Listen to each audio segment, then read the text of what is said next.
জ্যোতির্বিদের মতো আবিষ্কার করুক ওকে, শুধু বিদুষী বলে নয়, নারী বলে। ওর মধ্যে যে বিশ্ববিজয়ী জাদু আছে, ধরা পড়ুক তার রহস্য।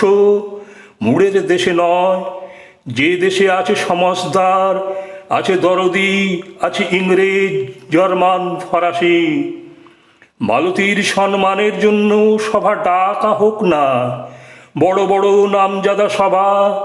মনে করা যাক সেখানে বর্ষণ হচ্ছে মুষলধারে চাটুবাক্য, মাঝখান দিয়ে এসে চলেছে অবহেলায়, ঢেউয়ের উপর দিয়ে যেন পালের নৌকো। ওর চোখ দেখে ওরা করছে কানাকানি, সবাই বলছে ভারতবর্ষের সজল মেঘ আর উজ্জ্বল রৌদ্র মিলেছে ওর মোহিনী দৃষ্টিতে। এইখানে জলান্তিকে